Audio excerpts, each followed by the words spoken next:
Однажды играли в карту у конногвардейца Нарумова.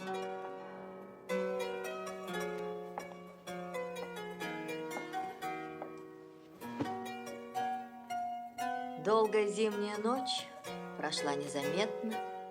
Сели ужинать в 5 часу утра. Те, которые остались в выигрыше, ели с большим аппетитом. Прочие в рассеянности сидели перед пустыми своими приборами. Но шампанское явилось, разговор оживился, и все приняли в нем участие. Что ты сделал, Шурин? Спросил хозяин.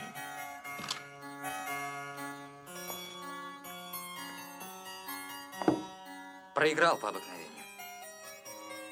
Надобно признаться, что я несчастлив. Играю мирандолем, никогда не горячусь. Ничем меня с толку не собьешь, а все проигрываюсь. И ты ни разу не соблазнился? Ни разу не поставил на руте? Твердость твоя для меня удивительна.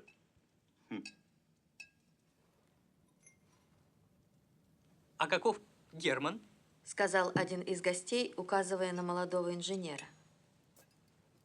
Отроду не брал он карты в руки, отроду не загнул ни одного пароли, а до 5 часов сидит с нами и смотрит на нашу игру.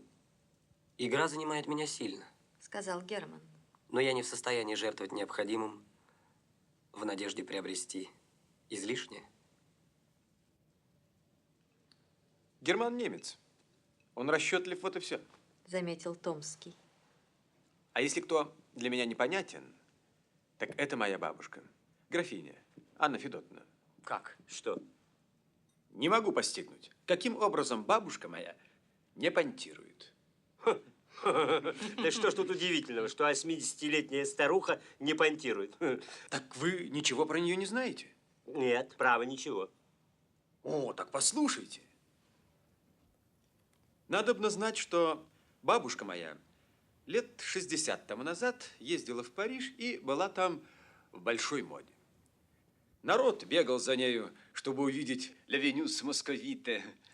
Ришелье за ней волочился, и бабушка уверяет, что он чуть было не застрелился от ее жестокости. В то время дамы играли в фараон. Однажды при дворе она проиграла на слово герцогу Орлеанскому что-то очень много. Приехав домой, бабушка, отлепливая мушки с лица и отвязывая фижмы, объявила дедушке о своем проигрыше и приказала заплатить. Покойный дедушка, сколько я помню, был род бабушкина Дворецкого. Он ее боялся как огня.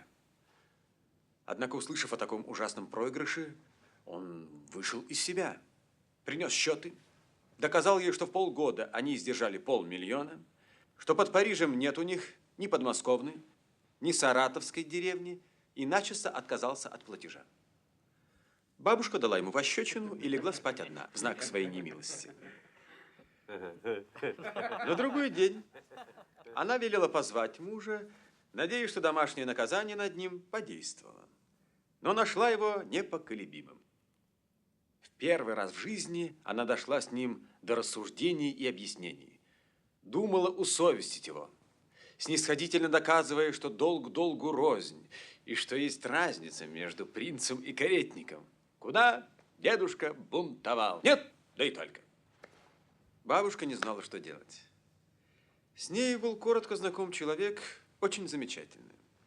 Вы слышали о графе Сен-Жермене, о котором рассказывают так много чудесного? Вы знаете, что он выдавал себя за вечного жида, за изобретателя жизненного эликсира и философского камня и прочее.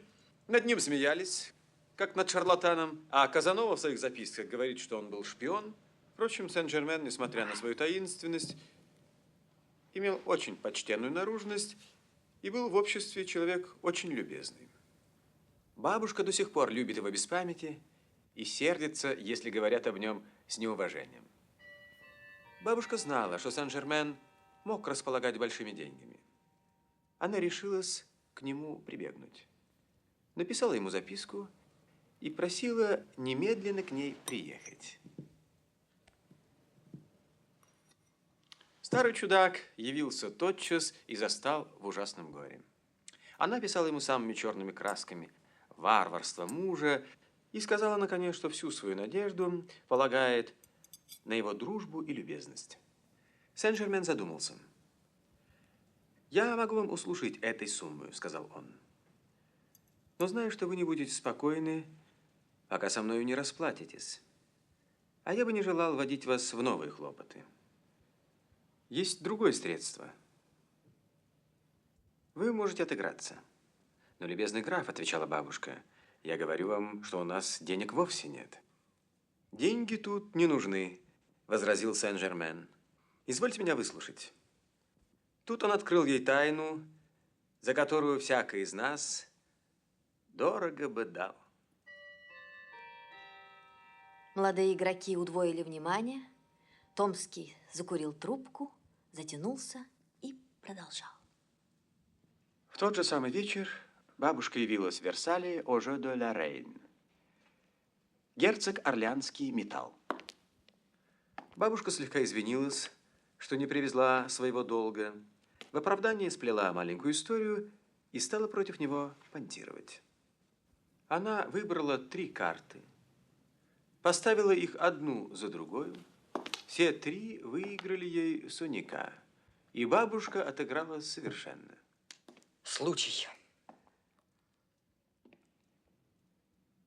Сказка. Может статься порошковые карты? Не думаю. Как, у тебя есть бабушка, которая угадывает 3 карты сряду, и ты до сих пор не перенял у нее ее каббалистики? Да? Черта с 2. У ней было 4 сыновей, в том числе и мой отец. Все 4 отчаянные игроки, и ни одному не открыла она свои тайны. Хотя это было бы не худо для них и даже для меня. Но вот что мне рассказывал дядя, граф Иван Ильич, и в чем он уверял меня честью. Покойный Чеплицкий, тот самый, который умер в нищете, промотав миллионы, однажды в молодости своей проиграл, помнится, Зоричу около 300 тысяч. Он был в отчаянии. Бабушка, которая всегда была строга к шалостям молодых людей, как-то жалилась над Чеплицким. Она дала ему 3 карты, с тем, чтобы он поставил их одну за другую и взяла с него честное слово впредь уже никогда не играть. Чеплицкий явился к своему победителю, они сели играть. Чеплицкий поставил на первую карту 50 тысяч и выиграл соника. Загнул парали, парали П, отыгрался и остался еще в выигрыше. Однако пора спать. Уже без 5:45. В самом деле, уж рассветало. Молодые люди допили свои рюмки и разъехались.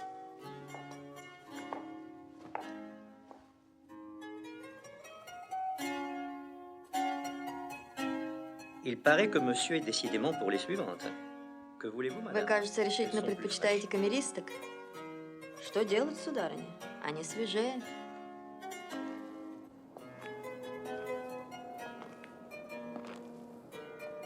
Старая графиня сидела в своей уборной перед зеркалом. 3 девушки окружали ее. Одна держала банку румян, другая коробку со шпильками, третья высокий чепец с лентами огненного цвета. Графиня не имела ни малейшего притязания на красоту, давно увядшую, но сохраняла все привычки своей молодости, строго следовала модам 70-х годов и одевалась так же долго, так же старательно, как и 60 лет тому назад. У окошка сидела за пяльцами барышня, ее воспитанница.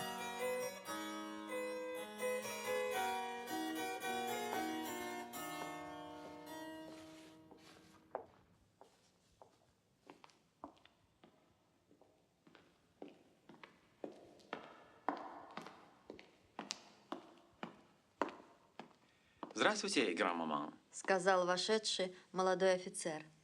Бонжур, мадемуазель Лиза. Гранд-маман, я к вам с просьбой. Что такое, Поль? Позвольте вам представить одного из моих приятелей и привести его к вам в пятницу на бал. Привези мне его прямо на бал, и тут мне его и представишь. Был ты вчера у... Как же? Очень было весело. Танцевали до 5 часов. Как хороша была Елецкая. И, мой милый, что в ней хорошего? Такова ли была ее бабушка, княгинь Дарья Петровна? Кстати,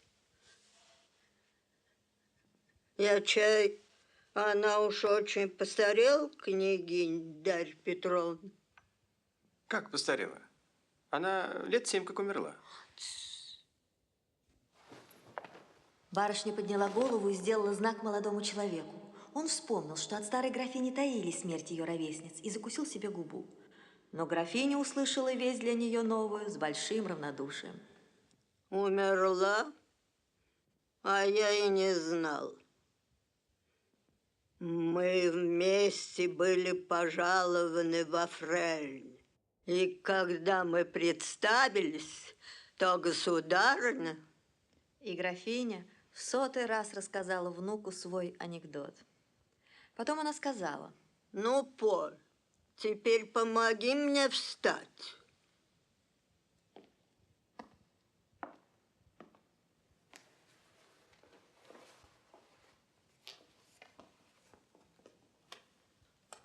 Лизонька, где моя табакерка?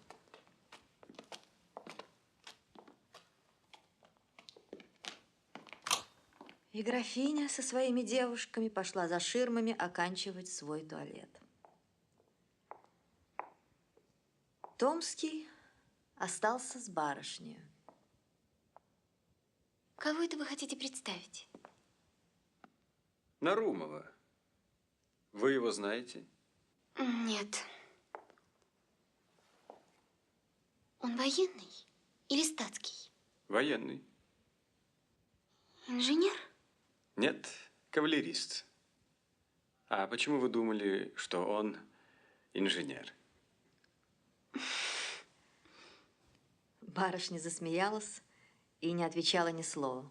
Поль, пришли мне какой-нибудь новый роман, только, пожалуйста, не из нынешних. Как это, гран-маман? То есть такой роман, где бы герой не давил ни отца, ни матери, и где бы не было утопленных тел. Я ужасно боюсь утопленников. Таких романов нынче нет. Не хотите ли разве русских? А разве есть русские романы? Пришли, батюшка, пожалуйста, пришли. Простите, гран-маман, я спешу. Простите, Лизавета Ивановна, почему же вы думали, что Нарумов инженер? И Томский вышел из уборной. Лизавета Ивановна осталась одна. Она оставила работу и стала глядеть в окно. Вскоре на одной стороне улицы из-за угольного дома показался молодой офицер. Румянец покрыл ее щеки. Она принялась опять за работу и наклонила голову над самую конвою. В это время вошла графиня, совсем одетая. Прикажи, Лизонька, карету закладывать и поедем прогуляться. Да что ты, мать моя, глуха, что ли? Вели скорей закладывать карету. Сейчас.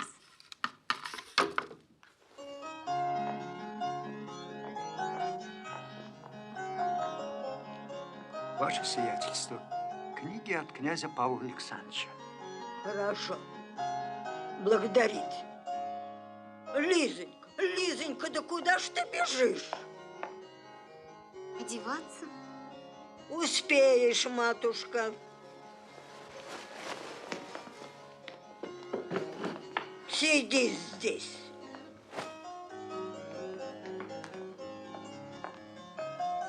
Раскрой-ка первый том, читай вслух.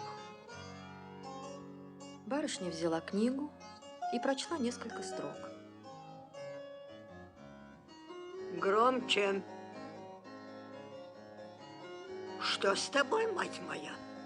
С голосу спала, что ли? Погоди. Подвинь мне скамеечку.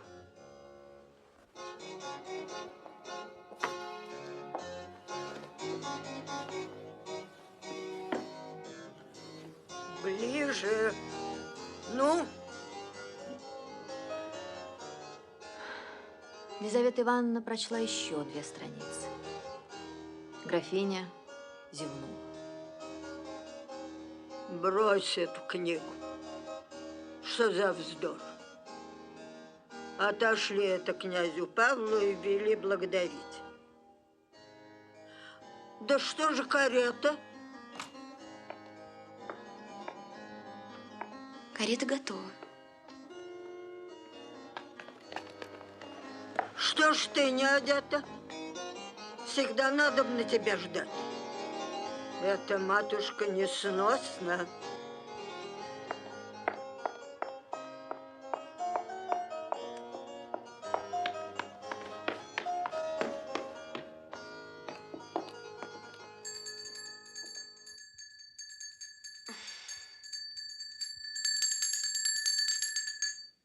Что это вас не докличешься? Сказать Лизавете Ивановне, что я ее жду. Наконец, мать моя. Что за наряды? Зачем это? Кого прельщать? А какова погода?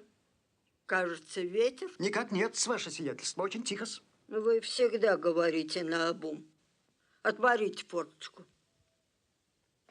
Так и есть ветер. И прихолодный. Отложить карету. Лизонька, мы не поедем, нечего было наряжаться. И вот моя жизнь, подумала Лизавета Ивановна. В самом деле, Лизавета Ивановна была пренесчастное создание. Горек чужой хлеб, говорит Данте, и тяжелы ступени чужого крыльца. А кому и знать горечь зависимости, как не бедной воспитанницы, знатной старухи? Графиня, конечно, не имела злой души, но была своенравна, как женщина, избалованная светом, скупа и погружена в холодный эгоизм, как и все старые люди, отлюбившие в свой век и чуждые настоящему. Она участвовала во всех суетностях большого света, таскалась на балы, где сидела в углу, разрумяненная и одетая по старинной моде, как уродливые и необходимые украшения бальной залы.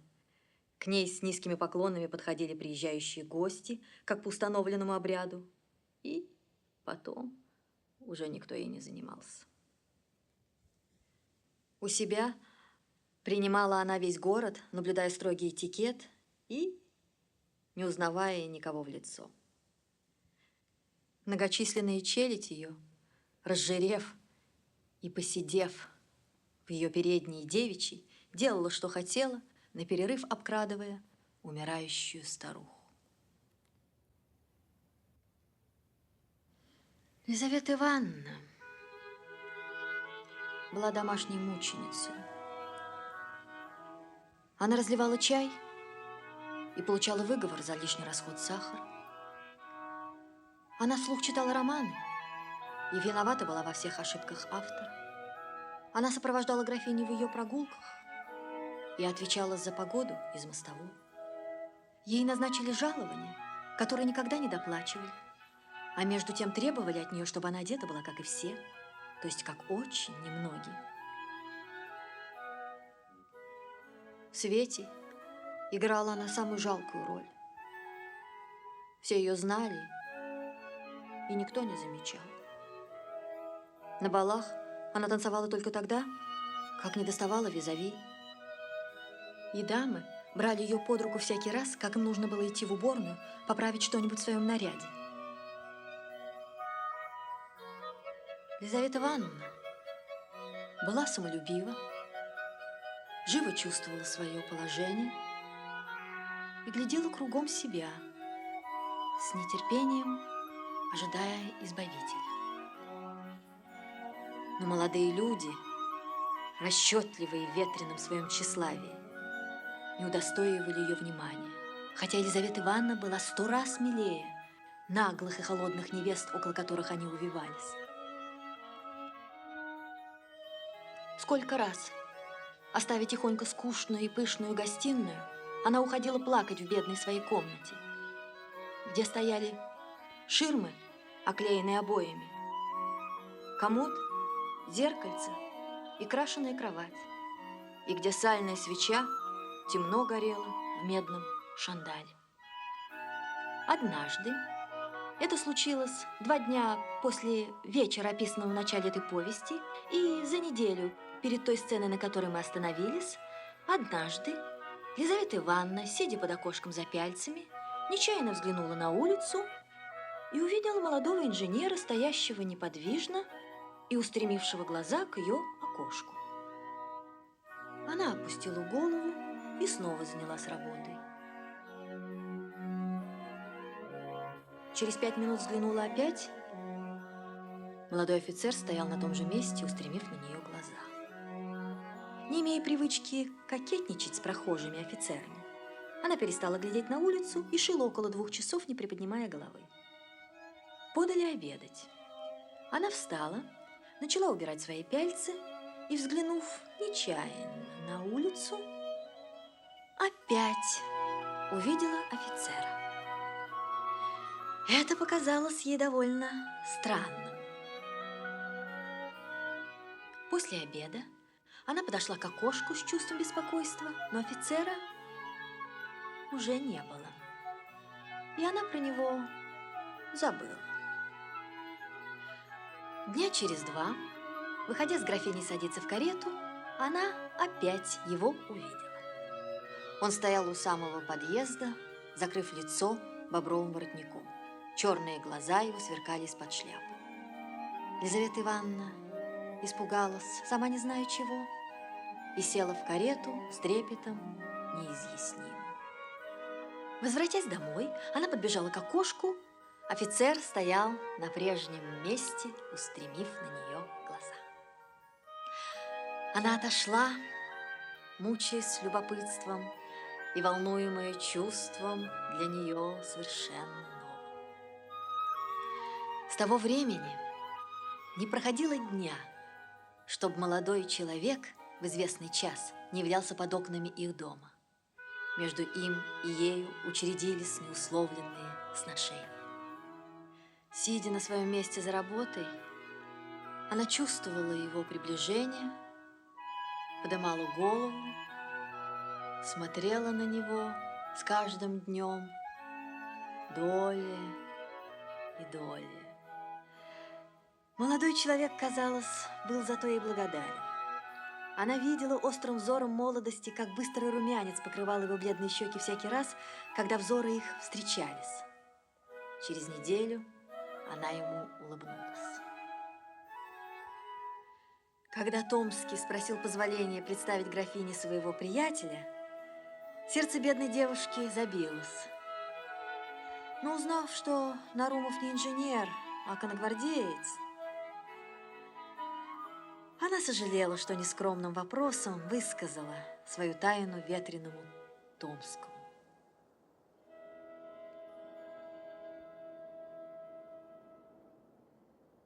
Герман был сын обрусевшего немца, оставившего ему маленький капитал. Будучи твердо убежден в необходимости упрочить свою независимость, Герман не касался и процентов, жил одним жалованием, не позволял себе малейшей прихоти. Впрочем, он был скрытен и честолюбив, и товарищи его редко имели случай посмеяться над его излишней бережливостью.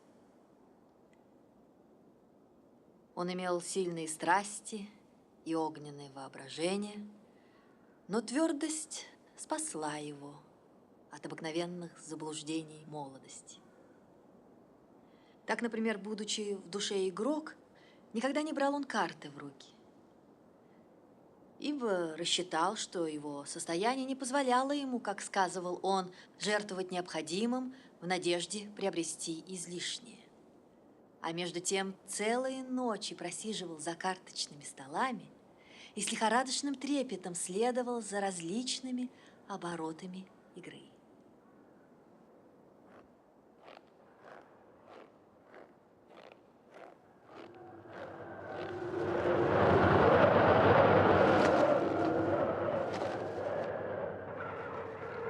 Анекдот о 3 картах сильно подействовал на его воображение и целую ночь не выходил из его головы.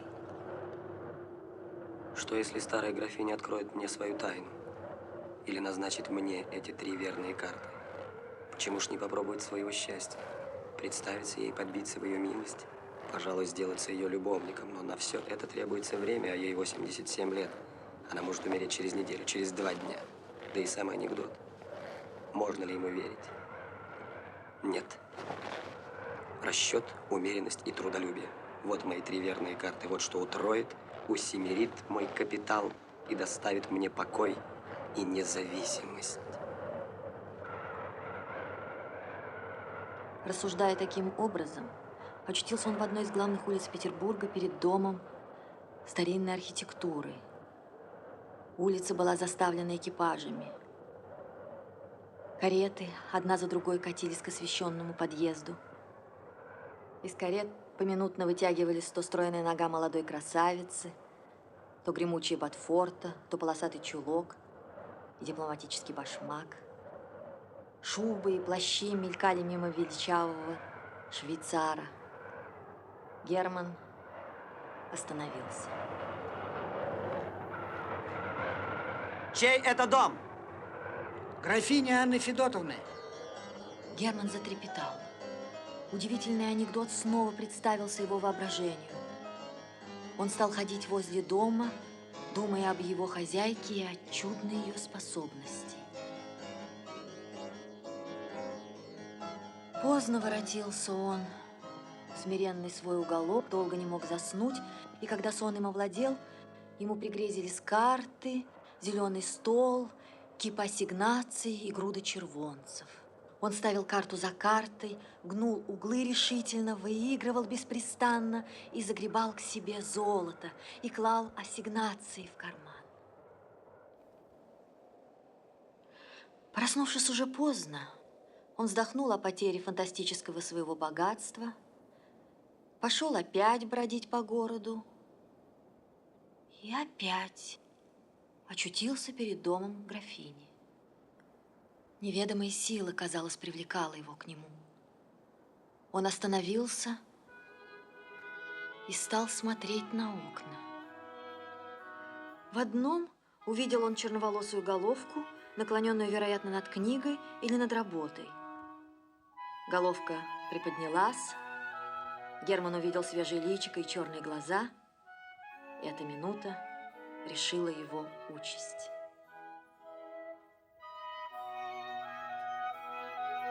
Vous m'écrivez, mon ange, des lettres de Вы 4 пишете мне, pages, мой ангел, письма plus vite que je ne по puis 4 les lire. страницы, быстрее, чем я успеваю их прочитать.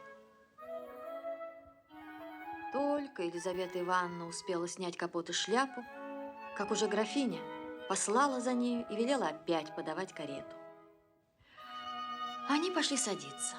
В то самое время, как 2 лакея приподняли старуху и просунули в дверцы, Елизавета Ивановна у самого колеса увидела своего инженера. Он схватил ее руку. Она не могла опомниться от испугу. Молодой человек исчез. Письмо осталось в ее руке.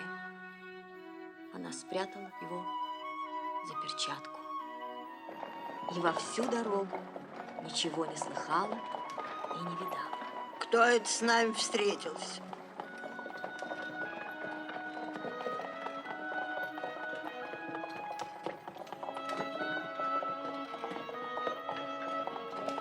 Как зовут этот мост?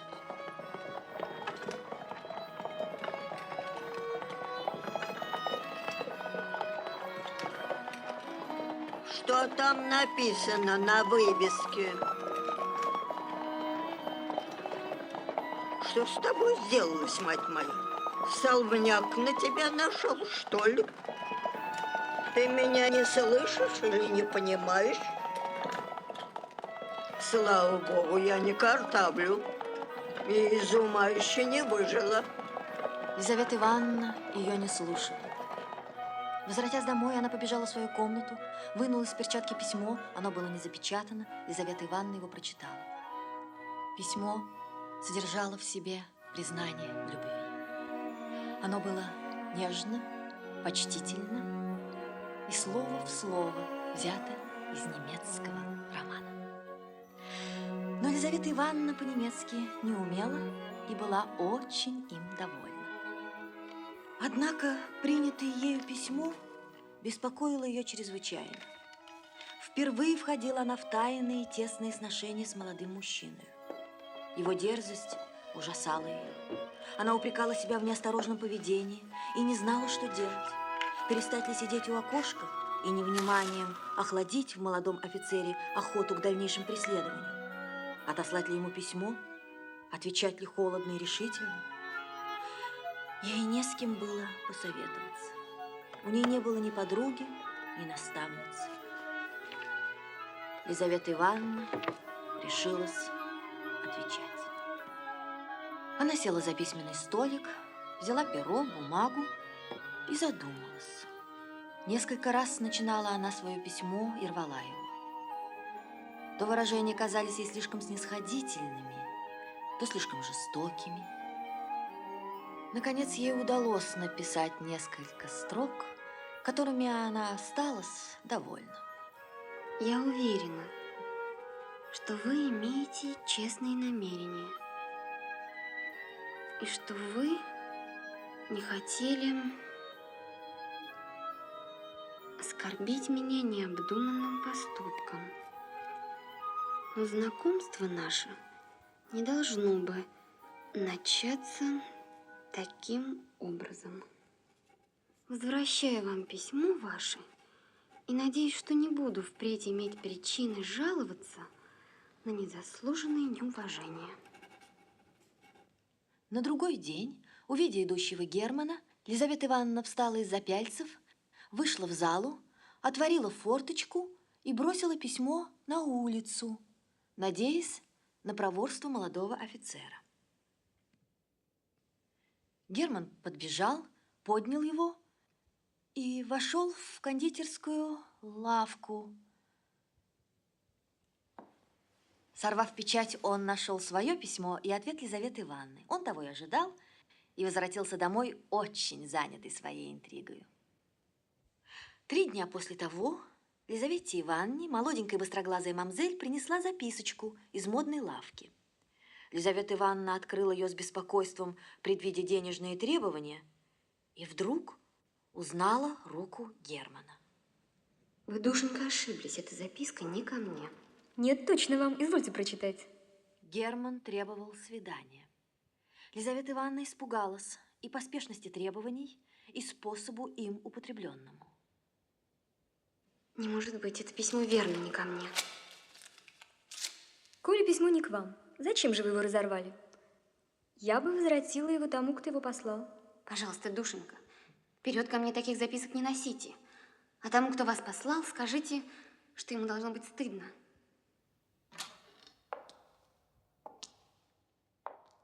Но Герман не унялся. Лизавета Ивановна каждый день получала от него письма то тем, то другим образом. Они уже не были переведены с немецкого. Герман их писал вдохновенной страстью и говорил языком ему свойственным. В них выражались и непреклонность его желаний, и беспорядок необузданного воображения. Лизавета Ивановна уже не думала их отсылать. Она упивалась ими, стала на них отвечать. Ее записки час от часу становились длиннее и нежнее. Наконец, она бросила ему в окошко следующее письмо.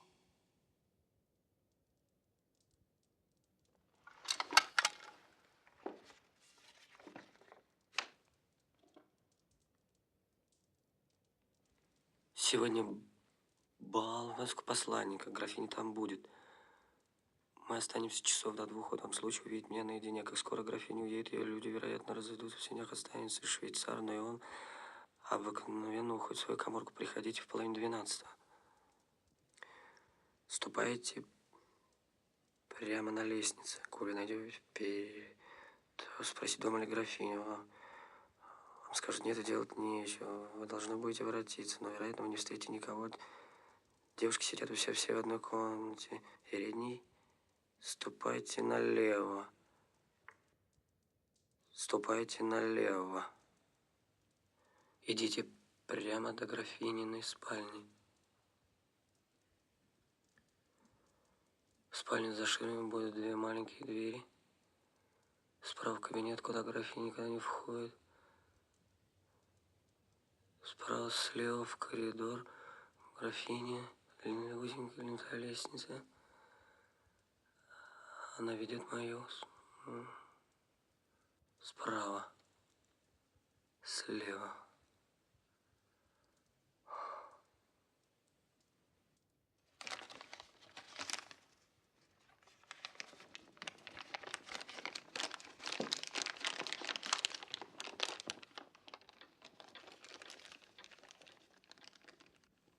Герман трепетал, как тигр, ожидая назначенного времени.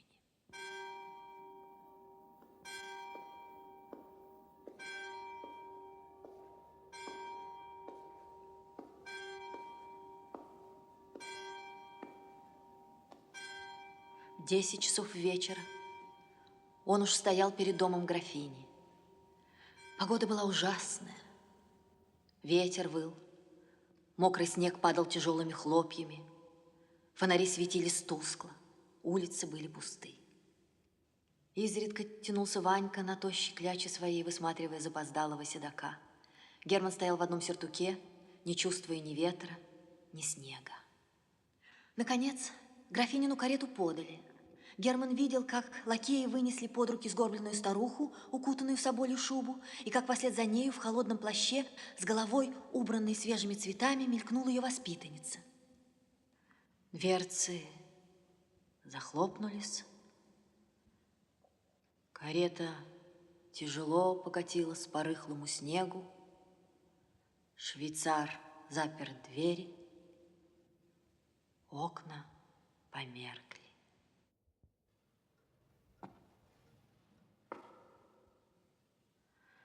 Герман стал ходить около опустевшего дома. Он подошел к фонарю, взглянул на часы, было 20 минут 12. Он остался под фонарем, устремив глаза на часовую стрелку и выжидая остальные минуты.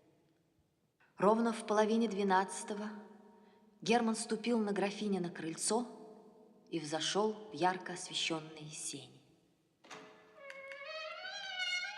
Швейцара не было.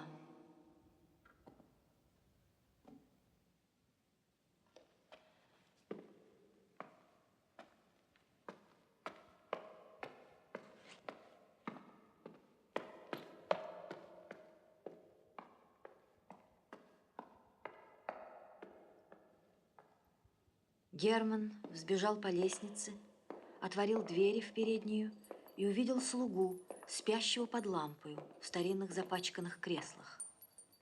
Легким и твердым шагом Герман прошел мимо его. Зала и гостиная были темны. Лампа слабо освещала их из передней.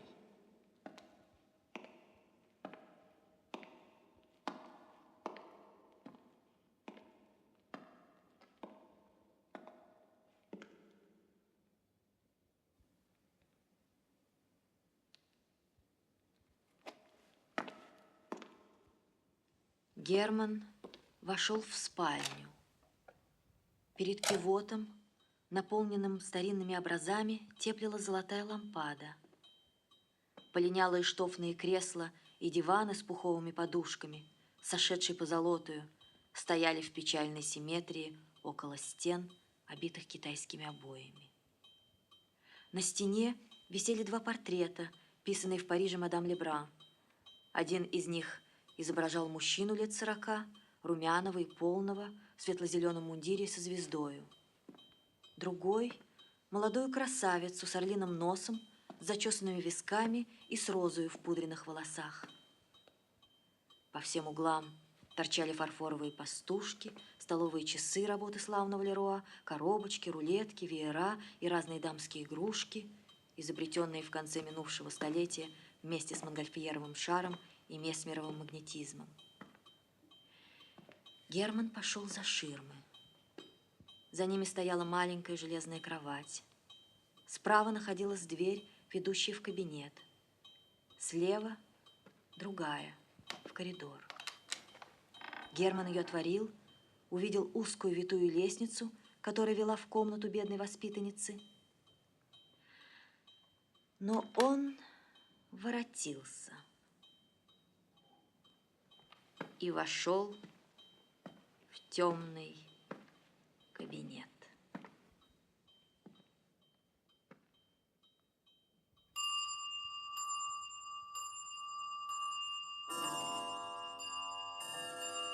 Время шло медленно, все было тихо. В гостиной пробило 12. По всем комнатам часы одни за другими прозвонили 12, и все умолкло опять. Герман стоял, прислоняясь к холодной печке. Он был спокоен, сердце его билось ровно, как у человека, решившегося на что-нибудь опасное, но необходимое. Часы пробили 1 и 2 час утра, и он услышал дальний стук кареты. Невольное волнение овладело им. Карета подъехала и остановилась.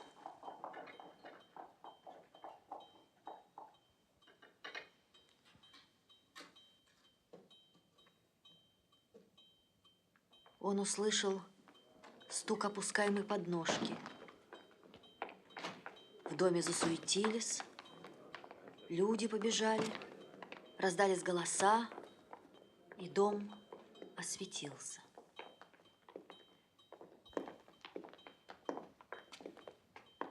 В спальню вбежали 3 старые горничные, и графиня, чуть живая, вошла и опустилась в вольтеровое кресло. Герман глядел в щелку. Лизавета Ивановна прошла мимо его. Герман услышал ее торопливые шаги по ступеням ее лестницы. В сердце его отозвалось нечто похожее на угрызение совести и снова умолкло. Он окаменел.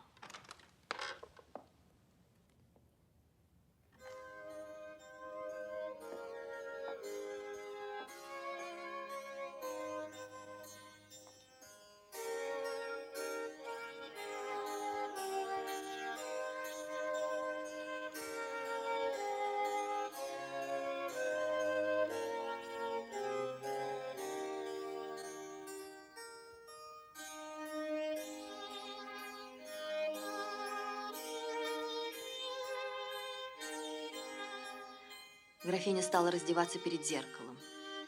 Откололи с нее чепец, украшенный розами, сняли напудренный парик с ее седой, плотно остриженной головы. Булавки дождем сыпались около нее. Желтое платье, шитое серебром, упало к ее распухлым ногам. Герман был свидетелем отвратительных таинств ее туалета. Наконец, графиня осталась в спальной кофте и ночном чепце. В этом наряде, более свойственной ее старости, она казалась менее ужасной и безобразной. Как и все старые люди вообще, графиня страдала бессонницей. Раздевшись, она отослала горничных, свечи вынесли, комната опять осветилась одной лампадою. Графиня сидела вся желтая, шевеля отвислыми губами, качаясь направо и налево. В мутных глазах ее изображалось совершенное отсутствие мысли. Смотря на нее, можно было бы подумать, что качание страшной старухи происходило не от ее воли, но по действию скрытого гальванизма. Вдруг это мертвое лицо изменилось неизъяснимо, губы перестали шевелиться, глаза оживились, Перед графиней стоял незнакомый мужчина. Не пугайтесь. Ради Бога, не пугайтесь. Я не имею намерения вредить вам. Я пришел умолять вас об одной милости.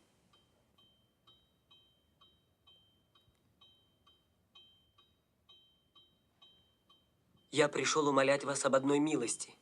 Не пугайтесь. Вы можете составить счастье моей жизни, и оно ничего не будет вам стоить.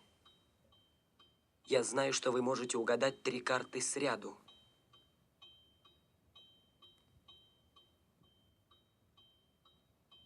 Это была шутка. Клянусь вам, это была шутка. Этим нечего шутить. Вспомните Чеплицкого, которому помогли вы отыграться. Можете ли вы назначить мне эти 3 верные карты? Для кого вам беречь вашу тайну? Для внуков? Они богаты и без того. Они же не знают и цены деньгам. Моту не помогут ваши 3 карты. Кто не умеет беречь отцовское наследство, тот все-таки умрет в нищете, несмотря ни на какие демонские усилия. Я не Мот. Я знаю цену деньгам. Ваши 3 карты для меня не пропадут. Ну.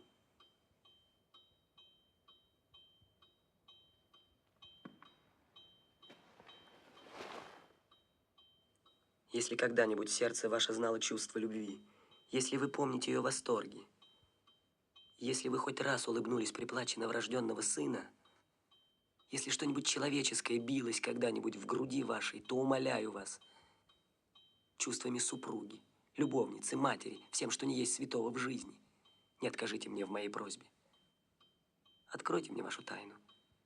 Что вам в ней? Может быть, она сопряжена с ужасным грехом? С пагубой вечного блаженства, с дьявольским договором. Подумайте. Вы стары. Жить вам уж недолго. Я готов взять грех ваш на свою душу. Откройте мне только вашу тайну. Подумайте, что счастье человека находится в ваших руках. Что не только я, но дети мои, внуки и правнуки благословят вашу память и будут чтить ее как святыню. Старая ведьма, так я же заставлю тебя отвечать.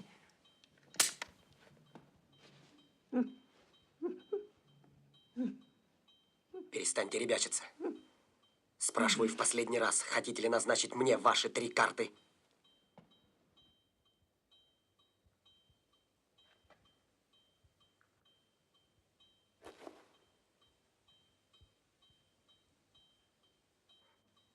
Да или нет?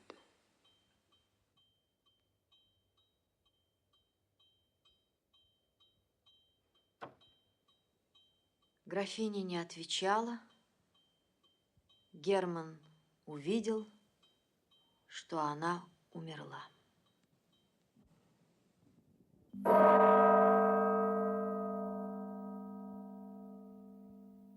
Homme sans mœurs et sans religion. Человек, у которого нет никаких нравственных правил и ничего святого. Лизавета Ивановна сидела в своей комнате, еще в бальном своем наряде, погруженная в глубокие размышления. Приехав домой, она спешила отослать заспанную девку, нехотя предлагавшую ей свою услугу. Сказала, что разденется сама, и с трепетом вошла к себе, надеясь найти там Германа и желая не найти его. С первого взгляда она удостоверилась в его отсутствии и благодарила судьбу за препятствие, помешавшее их свиданию. Она села, не раздеваясь, и стала припоминать все обстоятельства в такое короткое время и так далеко ее завлекшие. Не прошло 3 недель с той поры, как она в первый раз увидела в окошко молодого человека, и уже она была с ним в переписке, и он успел вытребовать от нее ночное свидание. Она знала имя его, потому только, что некоторые из его писем были им подписаны. Никогда с ним не говорила, не слыхала его голоса, никогда о нем не слыхала до самого сего вечера. Странное дело, в самый тот вечер на балье, Томский, дуясь на молодую княжну Полину, которая против обыкновения кокетничала не с ним, желал отомстить, выказывая равнодушие. Он позвал Елизавету Ивановну и танцевал с ней бесконечную мазурку. Во все время шутил он над ее пристрастием к инженерным офицерам, уверял, что он знает гораздо более, нежели можно было ей предполагать. И некоторые из его шуток были так удачно направлены, что Елизавета Ивановна думала несколько раз, что ее тайна была ему известна. От кого вы все это знаете? От приятеля известной вам особы, человека очень замечательного. Кто ж этот замечательный человек? Его зовут Германом. Этот Герман – лицо истинно романтическое. У него профиль Наполеона, а душа Мефистофеля. Я думаю, что на его совести, по крайней мере, 3 злодейства. Как вы побледнели? У меня голова болит. Что же говорил вам Герман? Или как бишь его?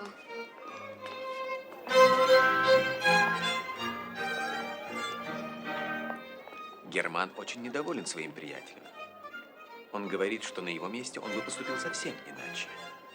Я даже полагаю, что Герман имеет на вас виды. По крайней мере, он очень неравнодушно слушает влюбленное восклицание своего приятеля. Где же он мог меня видеть? В церкви, может быть, на гулянье, Бог его знает.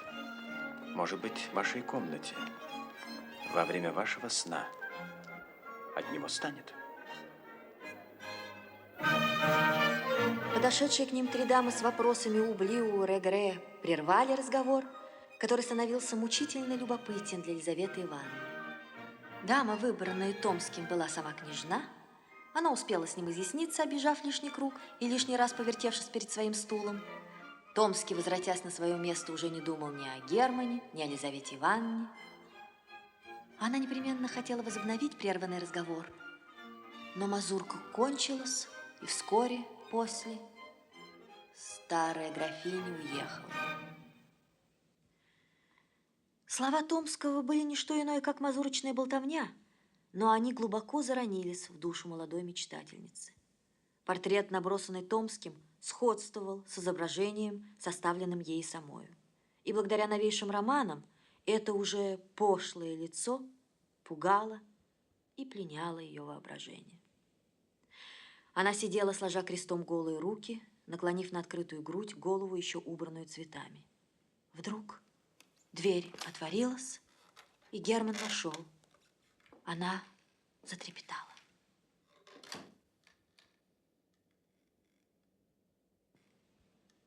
Где же вы были? В спальне у старой графини.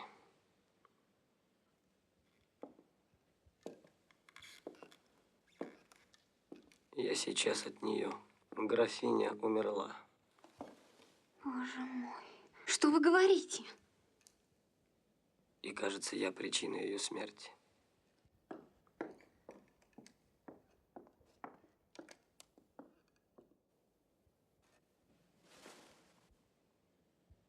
Елизавета Ивановна взглянула на него, и слова Томского раздались в ее душе. У этого человека, по крайней мере, 3 злодейства на душе. Герман сел на окошко и все рассказал. Елизавета Ивановна выслушала его с ужасом. Итак, эти страстные письма, эти пламенные требования, это дерзкое упорное преследование, все это была не любовь. Деньги. Вот чего лкала его душа. Я не могла утолить его желание и счастливить его. Я была не что иное, как слепая помощница разбойника, убийцы старой моей благодетельницы. Горько заплакала она в позднем своем раскаянии. Герман смотрел на нее молча. Сердце его также терзалось. Но ни слезы бедной девушки, ни удивительная прелесть ее горести не тревожили суровой души его. Его не терзала совесть при мысли о мертвой старухе. Одно его ужасало. Невозвратная потеря тайны, от которой ожидал обогащения. Вы чудовище. Я не хотел ее смерти. Пистолет мой не заряжен.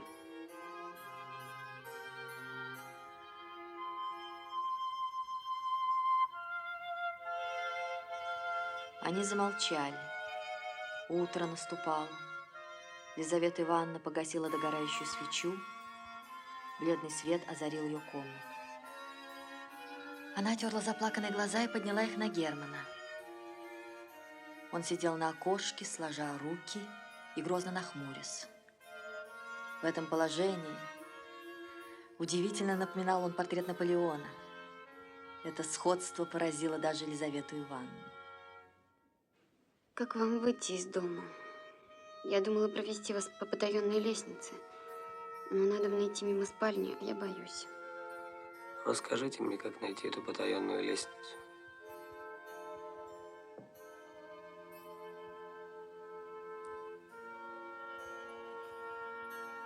Я выйду.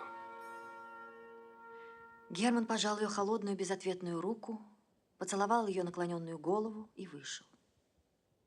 Он спустился вниз по витой лестнице и вошел опять в спальню графини. Мертвая старуха сидела, окаменев. Лицо ее выражало глубокое спокойствие. Герман остановился перед нею, долго смотрел на нее, как бы желая удостовериться в ужасной истине. Наконец, вошел в кабинет.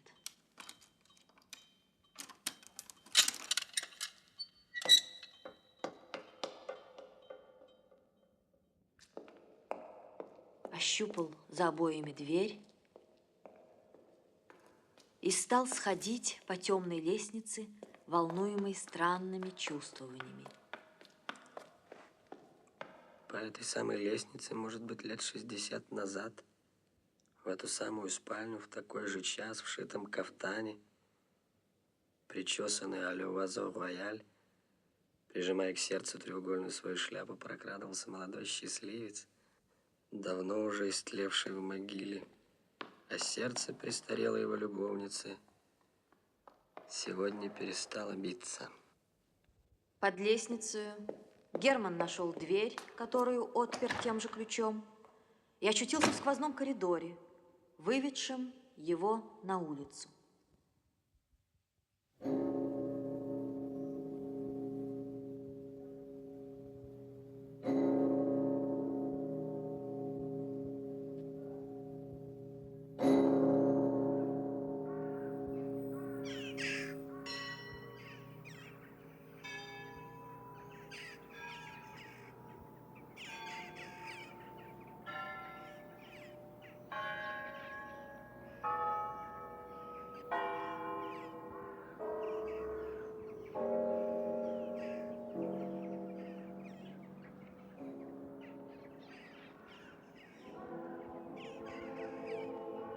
Три дня после роковой ночи, в 9 часов утра, Герман отправился в монастырь, где должны были отпевать тело усопшей графини.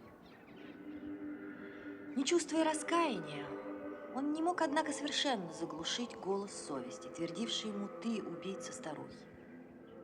Имея мало истины веры, он имел множество предрассудков. Он верил, что мертвая графиня могла иметь вредное влияние на его жизнь, и решился явиться на ее похороны, чтобы спросить у ней прощения. Церковь была полна. Герман на силу мог пробраться сквозь толпу народа. Гроб стоял на богатом катафалке под бархатным балдахином. Усопшая лежала в нем с руками, сложенными на груди, в кружевном чепце и в белом атласном платье. Кругом стояли ее домашние. Слуги в черных кафтанах с гербовыми лентами на плече и со свечами в руках. Родственники в глубоком трауре. Дети, внуки и правнуки. Никто не плакал. Слезы были бы une affectation. Графиня так была стара, что ее смерть никого не могла поразить, и что ее родственники смотрели на нее, как на давно отжившую. Молодой архиерей произнес надгробное слово. В простых и трогательных выражениях представил он мирное успение праведницы, которые долгие годы были тихим, умилительным приготовлением к христианской кончине.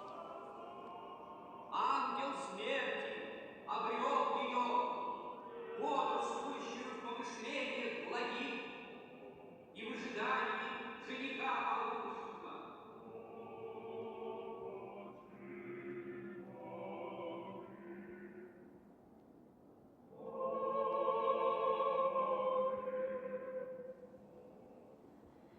Служба совершилась с печальным приличием. Родственники первые пошли прощаться с телом, потом двинулись и многочисленные гости, приехавшие поклониться той, которая так давно была участницей в их суетных увеселениях. После них и все домашние. Наконец приблизилась старая барская барыня, ровесница покойницы. Две молодые девушки вели ее под руки. Она не в силах была поклониться до земли, и одна пролила несколько слез, поцеловав холодную руку госпожи своей. После нее Герман решился подойти к гробу. Он поклонился в землю и несколько минут лежал на холодном полу, усыпанном ельником. Наконец, приподнялся, бледен, как сама покойница, зашел на ступени катафалка и наклонился. В эту минуту показалось ему, что мертвая взглянула на него насмешливо, прищуривая одним глазом. Герман, поспешно подавшись назад, оступился и навзничь грянулся обземь.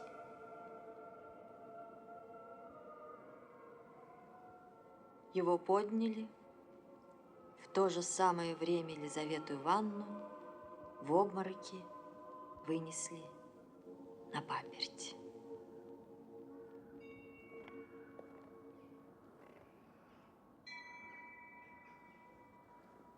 Этот эпизод возмутил на несколько минут торжественность мрачного обряда.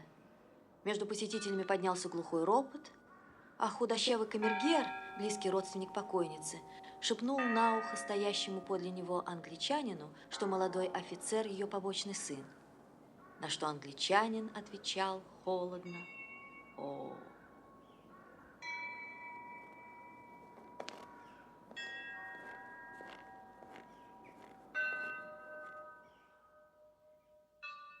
Целый день Герман был чрезвычайно расстроен.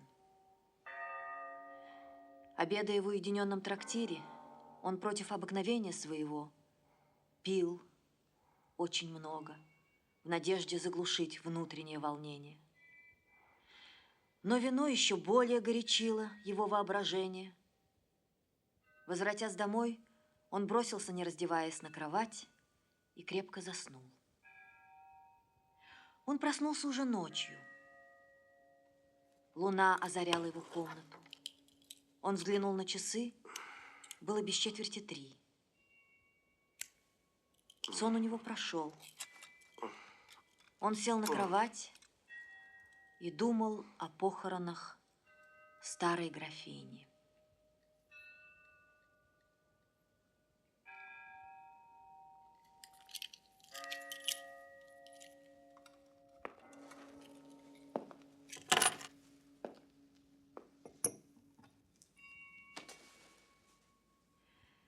В это время кто-то с улицы взглянул к нему в окошко и тотчас отошел.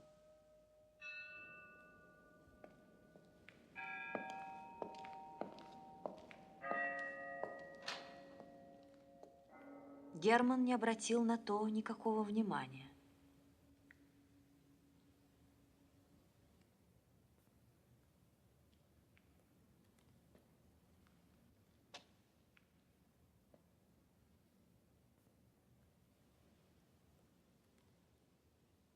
Через минуту услышал он, что отпирали дверь в передней комнате, Герман думал, что денщик его, пьяный по своему обыкновению, возвращался с ночной прогулки.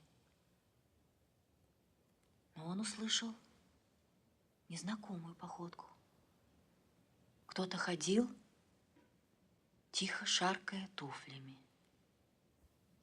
Дверь отворилась, и вошла женщина в белом платье. Герман принял ее за свою старую кормилицу и удивился, что могло привести ее в такую пору.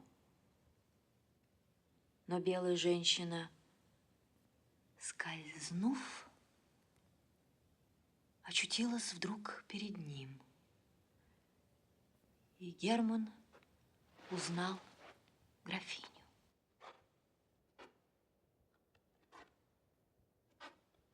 Я пришла к тебе против своей воли, но мне велено исполнить твою просьбу. Тройка, семерка и туз выиграют тебе сряду, но с тем, чтоб ты в сутки более одной карты не ставил, и чтоб во всю жизнь уже после не играл.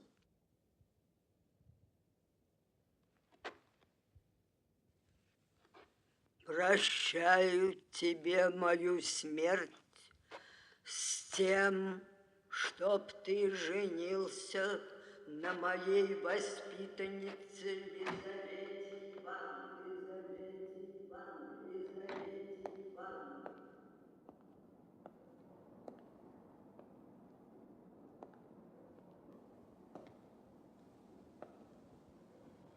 С этим словом она тихо повернулась, пошла к дверям и скрылась, шаркая туфлями. Герман слышал, как хлопнула дверь в сенях, и увидел, что кто-то опять поглядел к нему в окошко. Герман долго не мог опомниться. Он вышел в другую комнату. Денщик его спал на полу. Герман на силу его добудился. Денщик был пьян по обыкновению. От него нельзя было добиться никакого толку. Дверь в сени была заперта.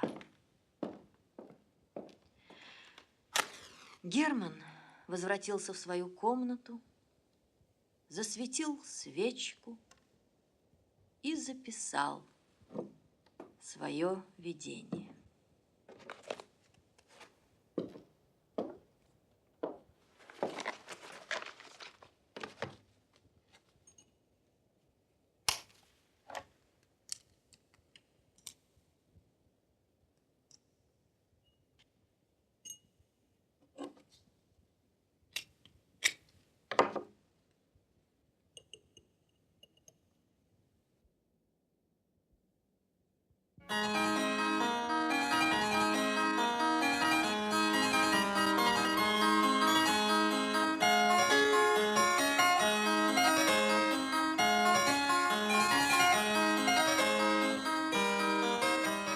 Две неподвижные идеи не могут вместе существовать в нравственной природе, так же, как два тела не могут в физическом мире занимать одно и то же место.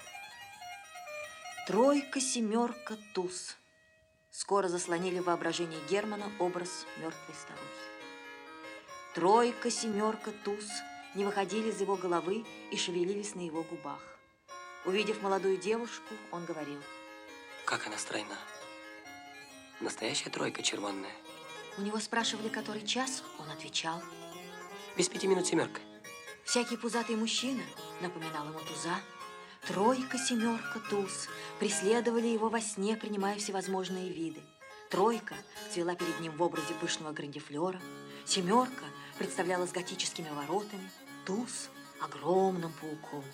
Все мысли его слились в одну – воспользоваться тайной, которая дорого ему стоила. Он стал думать об отставке и о путешествии. Он хотел в открытых и грецких домах Парижа вынудить клад у очарованной фортуны. Случай избавил его от хлопот. В Москве составилось общество богатых игроков, под председательством славного Чекалинского, проведшего весь век за картами и нажившего некогда миллионы, выигрывая векселя и проигрывая чистые деньги. Долговременная опытность заслужила ему доверенность товарищей, а открытый дом, славный повар, ласковость и веселость приобрели уважение публики. Он приехал в Петербург. Молодежь к нему нахлынула, забывая балы для карт и предпочитая соблазны фараона обольщением волокитства. Нарумов привез к нему Германа.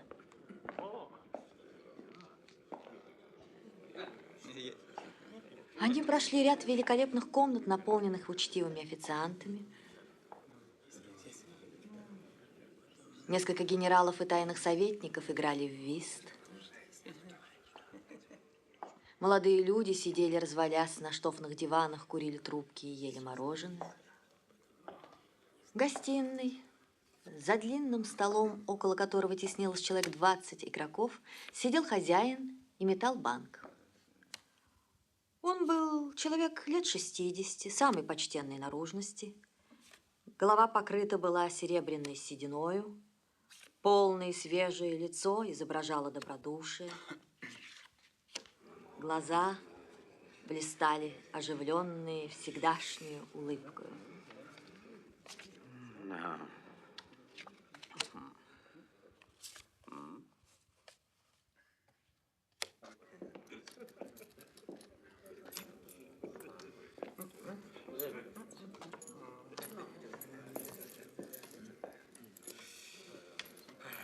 Нарумов представил ему Германа. Чекалинский дружески пожал ему руку, просил не церемониться и продолжал метать. Талия длилась долго. На столе стояло более 30 карт. Чекалинский останавливался после каждой прокидки, чтобы дать играющим время распорядиться. Записывал проигрыш, учтиво вслушивался в их требования, еще учтивее отгибал лишний угол, загибаемый рассеянной рукою. Наконец, Талия кончилась. Чекалинский стасовал карты и приготовился метать другую.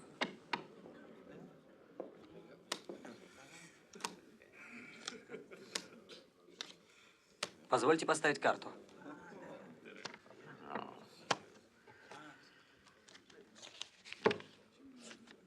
Поздравляю с разрешением долговременного поста. Счастливого начала.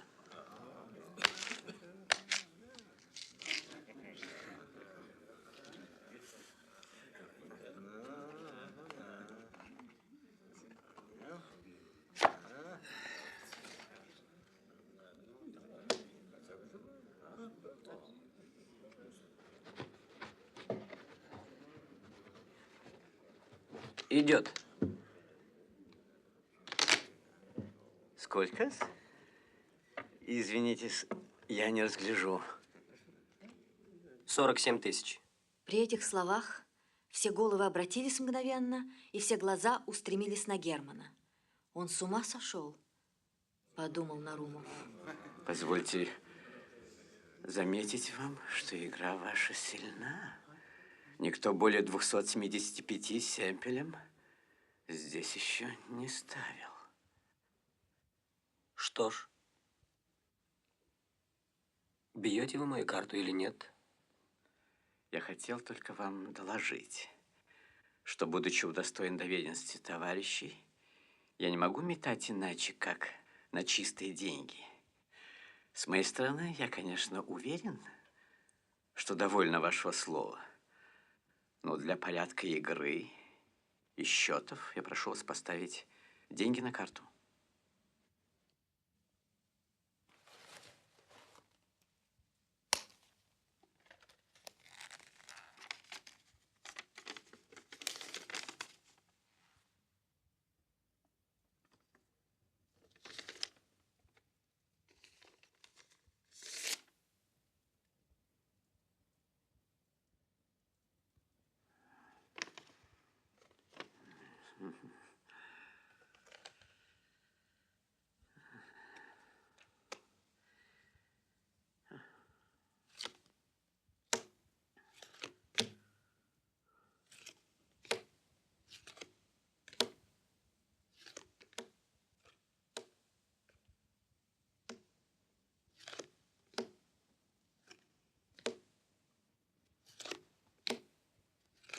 Выиграла.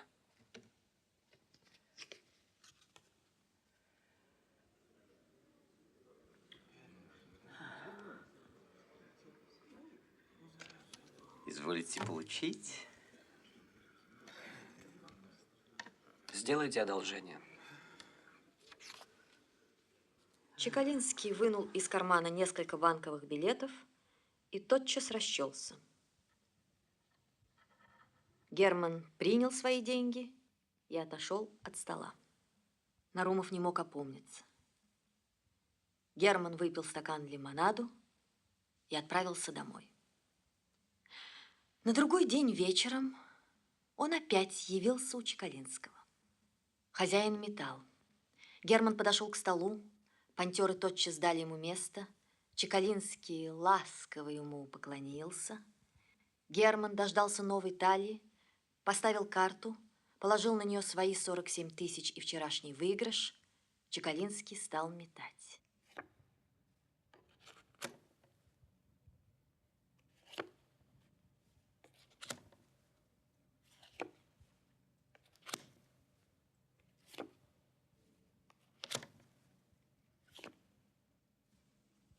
Валет выпал направо, семерка налево. Герман открыл семерку. Все ахнули. Чекалинский, видимо, смутился. Он отсчитал 94 тысячи и передал Герману. Герман принял их с хладнокровием и в ту же минуту удалился. Следующий вечер Герман явился опять у стола.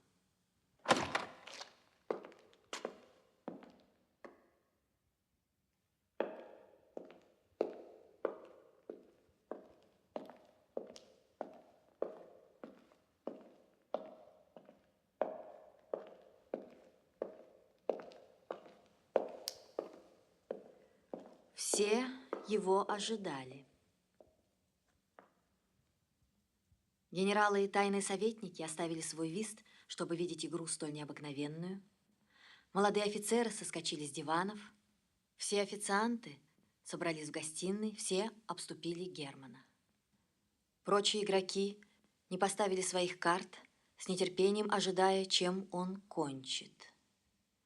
Герман стоял у стола, противу бледного, но все еще улыбающегося Чекалинского. Каждый распечатал свою колоду.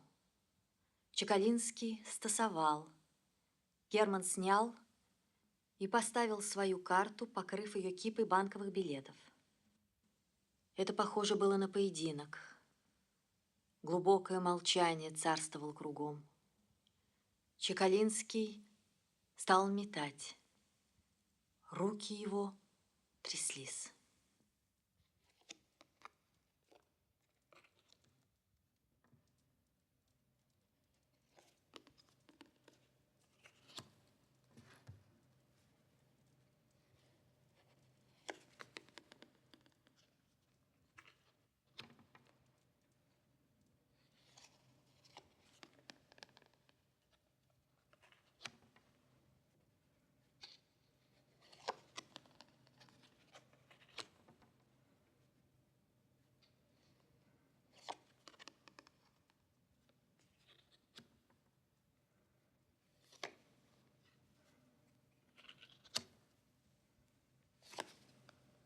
Направо легла дама, налево туз. Туз выиграл.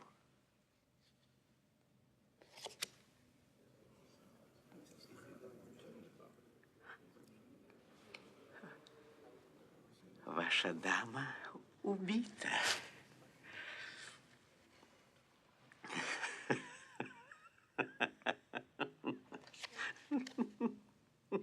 В самом деле, вместо туза у него стояла пиковая дама.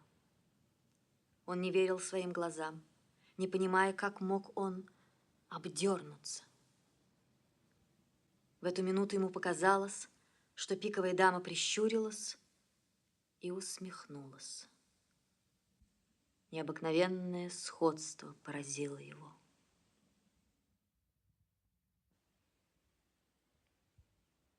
Старуха.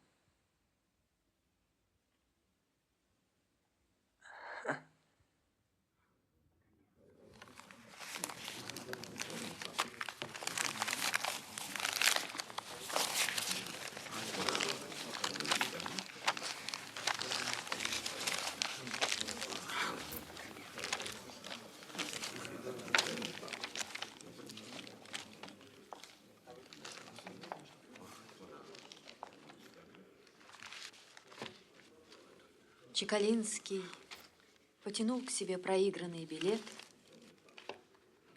Герман стоял неподвижно.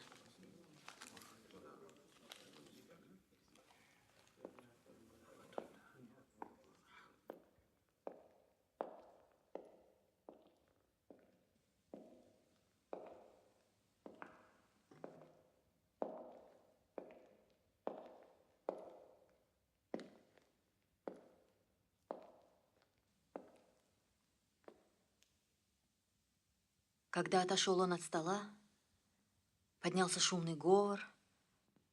Славно спонтировал, говорили игроки. Чекалинский снова стасовал карты. Игра пошла своим чередом.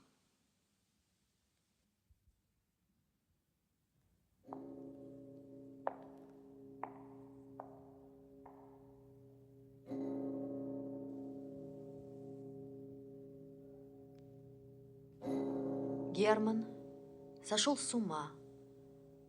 Он сидит в Обуховской больнице в 17-м номере, не отвечает ни на какие вопросы и бормочет необыкновенно скоро: тройка, семерка, туз, тройка, семерка, дама. Елизавета Ивановна вышла замуж за очень любезного молодого человека. Он где-то служит и имеет порядочное состояние. Он сын бывшего управителя у старой графини. У Елизаветы Ивановны воспитывается бедная родственница. Томский произведен в ротмистры и женится на княжне Полине.